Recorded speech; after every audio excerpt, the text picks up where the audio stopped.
The demon's lair. The cold mountain air bit at Riku Hoshino's cheeks, a stark contrast to the stifling warmth of the rising sun that had just begun to paint the distant peaks in hues of orange and violet.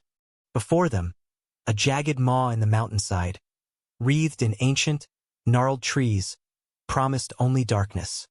This was it, their first major demon lair, a series of caves rumored to house a nest of Nightborn. Riku's hand instinctively went to the hilt of his Nichiren blade, its cool, smooth surface a familiar comfort. Beside him, Aika's wooden box, secured firmly to his back, felt heavier than usual. "Are you sure this is the place?" Haru Ito shivered, not just from the cold. His eyes darted nervously from the cave entrance to the shadowed forest. "It looks damp, and smells like, well, like a demon's armpit." Sora Minami, ever stoic, scoffed, adjusting the grip on her own blade. "It's a demon's lair, Haru, not a tea house. What did you expect? Fresh linen and plum blossom tea." Her eyes, sharp and unwavering, were already scanning the cave mouth for any subtle signs of movement. Riku said nothing, his gaze fixed on the darkness.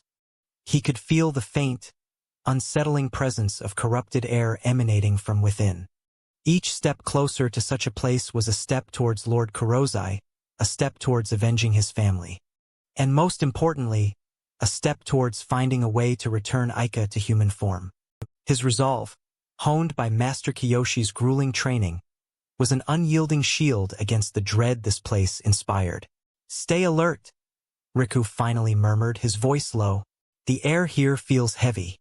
With a shared glance, the trio moved forward.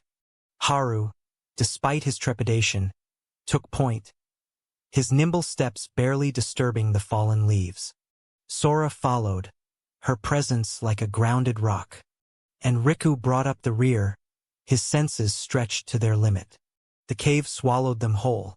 The last vestiges of morning light vanished, replaced by an oppressive gloom that pressed in from all sides. Riku drew a small lantern from his belt, its dim glow barely pushing back the encroaching shadows. The air grew colder, thick with the scent of damp earth, stagnant water.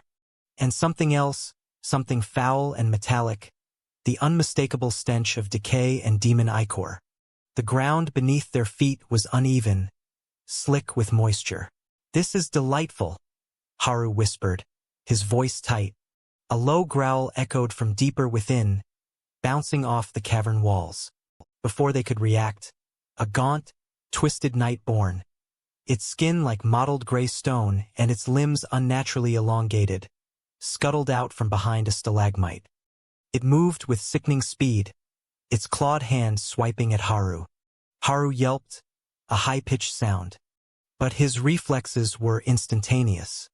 He blurred to the side, a streak of green, narrowly avoiding the demon's attack. "Whoa! No time for introductions, ugly." Sora was already moving, her Nichiren blade a silver arc in the dim light. Breath of stone, first form, crushing fist. She put her entire body into a powerful, downward chop, aiming for the demon's neck. The creature shrieked, its hardened skin groaning under the impact. But it was surprisingly resilient, twisting away just enough to avoid a fatal blow. Riku flowed in. His movements were like water, fluid and precise. Breath of water, second form, water wheel. He spun, his blade tracing a perfect circle, cutting through the demon's exposed arm with a clean, swift motion. The Nightborn howled, regenerating almost instantly. But its attack was momentarily stalled. Working in tandem, Haru darted in to distract. Sora landed another heavy blow. And Riku, seeing the opening, delivered a final, decisive strike, severing the demon's head. The creature dissolved into dust, leaving behind only the lingering stench. "Not bad for a warm-up," Sora grunted, wiping a speck of ichor from her cheek. Haru was still panting. "Warm-up? That thing was fast." They pressed on, the lantern's beam dancing across ancient rock formations. The cave system was a labyrinth, tunnels branching off in dizzying succession.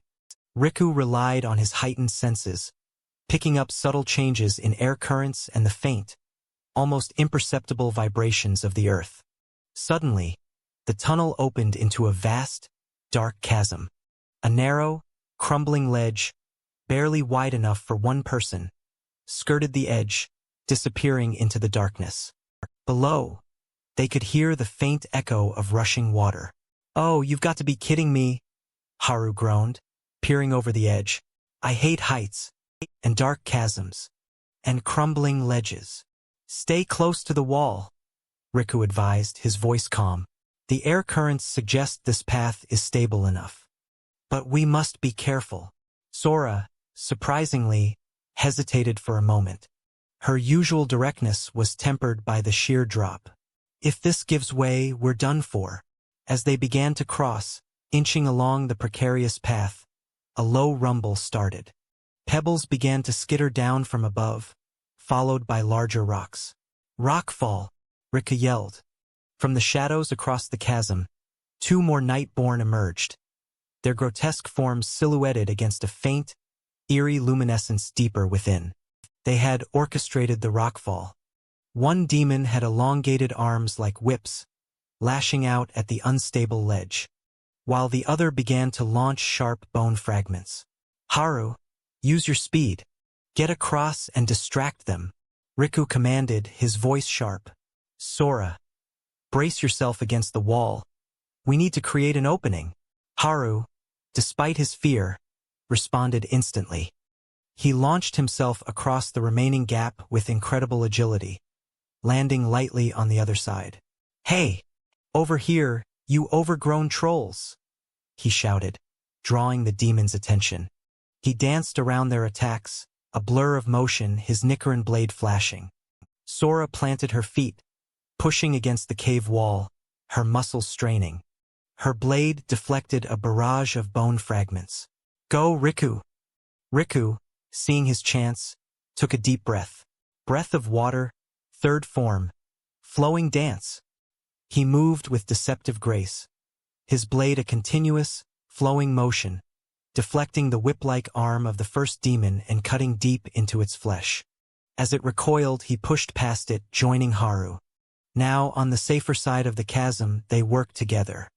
Haru's speed kept the demons disoriented, forcing them to split their attention. Sora, having made her way across, charged in with her powerful strikes, her blade chipping away at the demons' defenses.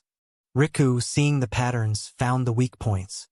With a final, coordinated effort, their Nichiren blades flashed, and the 2 Nightborn dissolved.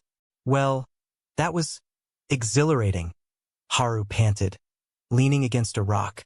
They ventured deeper, the air growing warmer now, thick with a cloying sweet stench that made Riku's stomach churn. They entered a large, circular chamber. Strange, pulsating veins ran along the walls, glowing with a sickly purple light. And in the center stood a grotesque altar of fused bone and jagged rock. And on it, hunched over, was a truly monstrous Nightborn. This one was larger than any they had faced so far, its body a mass of distorted muscle, with multiple eyes glowing malevolently in the dim light. Its skin was a sickly green, and from its back sprouted bony spikes that seemed to writhe. It turned its many eyes on them, a guttural growl rumbling in its chest. "Ah, fresh meat," it rasped, its voice like grinding stones. "Moon hunters, come to die in my humble abode?" His gaze flickered to Aika's box on Riku's back. "And what's this? A little snack for later? How thoughtful." Riku felt a cold fury ignite within him. No one threatened Aika. His grip tightened on his blade. "You won't touch her." The demon laughed, a chilling, echoing sound. It lunged, its massive claws extended, faster than its size suggested. "Haru, distract its left flank."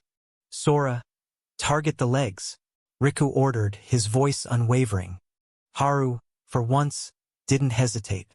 He launched himself forward, a green blur, drawing the demon's attention with a flurry of feints and quick slashes. The demon roared, swiping wildly. But Haru was too fast. Sora, with a primal roar of her own, slammed her Nichiren blade into one of the demon's thick, scaled legs. Sparks flew, but the blade bit deep. The demon staggered, snarling. Riku saw his chance. He took a deep breath, focusing his intent, his movements becoming a blur of flowing energy. Breath of water, fifth form. Blessed rain after the drought. His blade moved with incredible speed and precision. A series of rapid, arcing slashes that mimicked the gentle, cleansing rain. Each cut found its mark, severing the demon's arms. Then its legs, each wound bleeding black ichor, slowing its regeneration. The demon shrieked, its form beginning to distort, its eyes wide with a sudden primal fear. But Riku wasn't finished. He brought his blade up, aiming for the neck, his focus absolute. With a final, powerful thrust, he plunged his Nichiren blade deep into the demon's spine, just below the nape of its neck. The demon stiffened, let out one last, strangled cry. And then, with a horrifying gurgle, its entire body began to disintegrate, the sickly purple light fading from the cave walls. Silence descended, broken only by the steady drip of water somewhere deeper in the cave. The air, though still damp, felt lighter, cleaner. The oppressive weight had lifted. Haru collapsed to the ground, panting, his forehead slick with sweat. Is it gone? Really gone? Sora, a small cut bleeding on her arm, merely nodded, her chest heaving. She looked at Riku, a flicker of grudging respect in her eyes. Riku, though weary, felt a surge of triumph. He walked over to Aika's box, placing a hand on its smooth wooden surface. She was safe. For now, as they emerged from the cave mouth, the full glory of the morning sun greeted them.